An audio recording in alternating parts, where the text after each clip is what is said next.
দীঘলীয়া সংগ্ৰাম দীৰ্ঘদিনৰ পৰা कमतापुर रायजो ST जनजातिकरण मोननांगौनि थाखाय फैगौ 21 जानुवारियाव कच राजबंशीफोरा 12 घन्टा आसाम एबा BTR बन्द फोसावदों रायजोफोर आरो बिनि अनगायैबो गोबां बायदि बाथ्रा बुंदों। नोंथांमोना मोजाङै आबुङै बुजिनो थाखाय नैबे भिडिअखौ जोबजासिम नायलांगोन। এই প্ৰতিবেদন কেন্দ্ৰীয় চৰকাৰৰ আগত দাখিল কৰক, লগতে কম সময়ৰ ভিতৰত কোচ ৰাজবংশীসকলৰ সমস্যাখিনি সমাধান কৰক। সৌদ কোচ ৰাজবংশী ছাত্ৰ সন্থাই লগতে কোচ ৰাজবংশী সন্মিলিত মঞ্চই অহা এই জানুৱাৰীৰ 21 জানুৱাৰী তাৰিখে আমি ৰাতিপুৱা 5 বজাৰ পৰা সন্ধিয়া 5 বজালৈ 12 ঘণ্টীয়া অসম বন্ধ আহ্বান কৰিছো। অসমবাসী ৰাইজক আপোনালোকৰ যাতে আহ্বান জনাম 21 জানুৱাৰী তাৰিখটো যাতে সকলোৱে তেওঁলোকৰ ব্যৱসায় প্ৰতিষ্ঠানসমূহ বা তেনেকুৱা ধৰণৰ দোকান পোহাৰ বন্ধ কৰি আমাক সহযোগিতা কৰাৰ কাৰণে আহ্বান জনাম। যে কোচ ৰাজবংশী জাতিটোই আজি দীৰ্ঘদিনৰ পৰা আমি গণতান্ত্ৰিকভাৱে আন্দোলন কৰি আহিছোঁ। আমাৰ যি প্ৰাপ্য অধিকাৰ সেই প্ৰাপ্য অধিকাৰখিনি পাবৰ কাৰণে আমি আজি দীৰ্ঘদিনৰ পৰা সংগ্ৰাম কৰি আহিছোঁ। কিন্তু এই সংগ্ৰামৰ পিছত সংগ্ৰাম কৰাৰ মানসিকতা আমাৰ সৌদ কোচ ৰাজবংশী ছাত্ৰ সন্থাৰ নাই। আৰু সেয়েহে আমি চৰকাৰৰ লগত বাৰে বাৰে আবেদন কৰিছোঁ, নিবেদন কৰিছোঁ যে আপোনালোকে আমাৰ যি প্ৰাপ্য অধিকাৰ এই প্ৰাপ্য অধিকাৰখিনি আমাক দিয়ক। কোচ ৰাজবংশীসকলৰ যিখিনি সমস্যা আছে এই সমস্যাখিনি অতি শীঘ্ৰে সমাধান কৰক। আজি চাওক, অসমত যিবিলাক চৰকাৰ আহে, আগতে পূৰ্বতে কংগ্ৰেছ চৰকাৰ আছিলে, তেওঁলোকে কিন্তু আমাক কোচ ৰাজবংশীসকলক ঠগিলে। তেওঁলোকে দীৰ্ঘদিন তেওঁলোকে অসমত শাসন কৰিলে, কেন্দ্ৰত শাসন কৰিলে, তেওঁলোকে কিন্তু কোচ ৰাজবংশীসকলৰ সমস্যাখিনি সমাধান নকৰিলে। যাৰ পৰিপ্ৰেক্ষিতত বিজেপি চৰকাৰ আহিলে, বিজেপি চৰকাৰে প্ৰতিশ্ৰুতি দিছিল যে তেওঁলোকে যদি চৰকাৰ গঠন কৰিব পাৰে তেতিয়াহ'লে অতি কম সময়ৰ ভিতৰত কোচ ৰাজবংশীসকলৰ যি সমস্যা আছে এই সমস্যাখিনি সমাধান কৰি দিব। কিন্তু দুখৰ বিষয়, আজিৰ তাৰিখলৈকে বৰ্তমান সময়লৈকে কিন্তু কোচ ৰাজবংশীসকলৰ যিবিলাক সমস্যা আছিল সেই সমস্যাৰ ভিতৰত এটাও সমস্যা আজিৰ তাৰিখত সমাধান হোৱা নাই।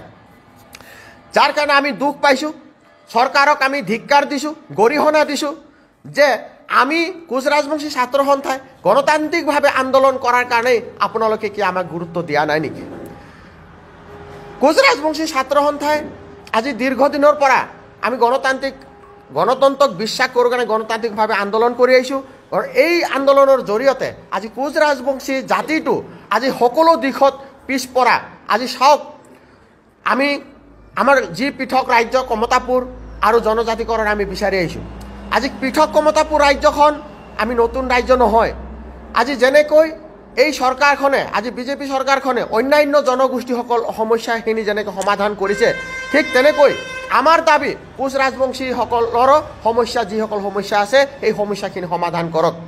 কাৰণ চাওক, আজিৰ তাৰিখত আমি কোচ ৰাজবংশীসকলে সকলো দিশতে পিছপৰা। আজি শিক্ষাৰ দিশত আজি আমাৰ সংৰক্ষণৰ ব্যৱস্থা নাই, ৰাজনৈতিক দিশত আজি সংৰক্ষণৰ ব্যৱস্থা নাই। যাৰ কাৰণে আমি কোচ ৰাজবংশীসকলে আমাৰ যি ঐতিহাসিক কমতাপুৰ ৰাজ্যখন, কাৰণ ঐতিহাসিক কমতাপুৰ ৰাজ্যখন 1949 চনৰ 28 আগষ্ট তাৰিখে তেতিয়াৰ মুখ্যমন্ত্ৰী, তেতিয়াৰ কেন্দ্ৰীয় গৃহমন্ত্ৰী বল্লভ ভাই পেটেল ডাঙৰীয়া আৰু আমাৰ কোচ ৰজা জগদীপেন্দ্ৰ নাৰায়ণ ভূপ বাহাদুৰৰ মাজত চুক্তি সাপেক্ষেহে এই কমতাপুৰ ৰাজ্যখন ভাৰতৰ লগত চামিল হৈছিল।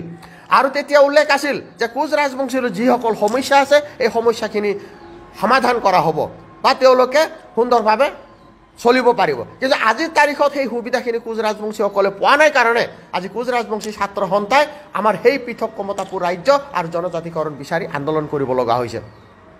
যিহেতুকে সেই চুক্তি তেওঁলোকৰ ফুলফিল কৰিব পৰা নাই, সেয়ে আমাৰ কোচ ৰাজবংশীসকলৰ আমাৰ যি ঐতিহাসিক কমতাপুৰ ৰাজ্য আৰু জনজাতিকৰণ আমাক ঘূৰাই দিব লাগে। আপোনালোকে কোচ ৰাজবংশীসকলক মিছা প্ৰতিশ্ৰুতি দিয়ে যে কোচ ৰাজবংশীসকলৰ জনজাতিকৰণৰ কাম 40% হৈছে, 90% হৈছে। কিন্তু আপোনালোকৰ যি জনজাতীয় পৰিক্ৰমা মন্ত্ৰী, কেন্দ্ৰীয় মন্ত্ৰী জুৱেল ওৰামৰ মুখেদি নিজেই উল্লেখ কৰিছে যে অসমৰ পৰা যি প্ৰতিবেদন কেন্দ্ৰীয় চৰকাৰত আহিব লাগে সেই প্ৰতিবেদন আজিৰ তাৰিখলৈকে কেন্দ্ৰীয় চৰকাৰত পঠোৱা নাই, যাৰ কাৰণে জনজাতিকৰণ প্ৰক্ৰিয়াটো লেহেমীয়া হৈছে।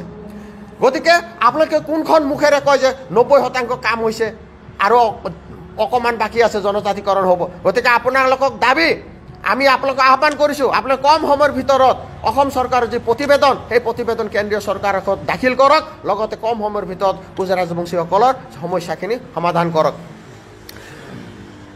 সেইকাৰণে আপোনালোকে যিহেতুকে আপোনালোকৰ প্ৰতিশ্ৰুতি দি কিনে প্ৰতিশ্ৰুতি ৰক্ষা কৰা নাই, সেয়ে আমি সৌদ কোচ ৰাজবংশী ছাত্ৰ সন্থাই লগতে কোচ ৰাজবংশী সন্মিলিত মঞ্চই অহা এই জানুৱাৰীৰ 21 জানুৱাৰী তাৰিখে আমি ৰাতিপুৱা 5 বজাৰ পৰা সন্ধিয়া 5 বজালৈ 12 ঘণ্টীয়া অসম বন্ধ আহ্বান কৰিছোঁ।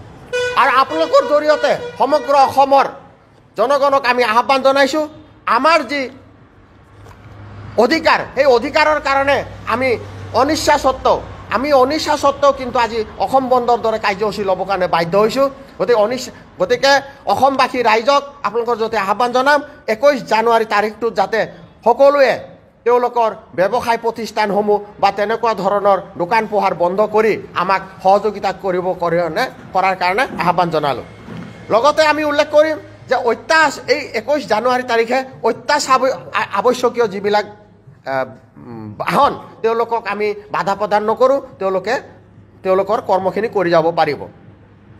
গতিকে 21 তাৰিখটোক আমি বন্ধ ঘোষণা কৰিছোঁ। ইয়াৰ পিছতো যদি চৰকাৰৰ যদি কোনো ধৰণৰ আমি চৰকাৰৰ পৰা কোনো ধৰণৰ সঁহাৰি নাপাওঁ, তাৰপিছত কিন্তু আমি ৰাষ্ট্ৰীয় ঘাইপথ অৱৰোধ, ৰেলপথ অৱৰোধ ধৰণৰ কাৰ্যসূচী ল'বৰ কাৰণে কিন্তু আমি বাধ্য হ'ম। আৰু এই কাৰ্যসূচীবোৰ লওঁতে যদি কিবা অপ্ৰীতিকৰ ঘটনাৰ সৃষ্টি হয়, তাৰ কাৰণে কিন্তু অসম চৰকাৰ হিমন্ত বিশ্ব শৰ্মাক ডাঙৰীয়া দায়ী হ'ব। কাৰণ তেওঁ হুমকি দিছে যে মোৰ দিনত কোনো আন্দোলন কৰিব নোৱাৰে, আমি নিজৰ প্ৰাপ্যৰ কাৰণে আমি গণতান্ত্ৰিকভাৱে আন্দোলন কৰিম, গণতন্ত্ৰৰ দেশ হয়। গতিকে আমি কাৰো হুমকিক ভয় নকৰোঁ। গতিকে 21 তাৰিখৰ পৰা আমাৰ আন্দোলন কাৰ্যসূচী আৰম্ভণি হৈছে। 21 তাৰিখে আমি অসম বন্ধ ঘোষণা কৰিছোঁ। যদি ইয়াৰ পিছতো চৰকাৰে কোনো ধৰণৰ আমি সঁহাৰি নাপাওঁ, তাৰপিছত 23 তাৰিখে আমাৰ 21 তাৰিখ 22 তাৰিখ মাজতে যাব, 23 তাৰিখে আমি আকৌ আমাৰ মিটিং হ'ব। সেই মিটিঙত আমি আকৌ ঘোষণা কৰিম যে কোচ ৰাজবংশীসকলৰ সমস্যা সমাধানৰ কাৰণে আমি ৰেলপথ বা ৰাষ্ট্ৰীয় ঘাইপথ অৱৰোধ আৰু তেনেকুৱা ধৰণৰ কি কাৰ্যসূচী ল'ব পৰা যায় আমি 23 তাৰিখে পুনৰাই ঘোষণা কৰিম। এয়া আপোনালোকৰ জৰিয়তে আমি চৰকাৰক আৰু অসমবাসী ৰাইজক জনাইছোঁ। গতিকে অসমবাসী ৰাইজক মই পুনৰাই কৈছোঁ, অনিচ্ছাকৃত হ'লেও আমি অসম বন্ধ দিবলৈ বাধ্য হৈছোঁ। গতিকে আপোনালোকে সকলোৱে আমাক সহায় সহযোগ আগবঢ়াব বুলি আশা ৰাখিছোঁ।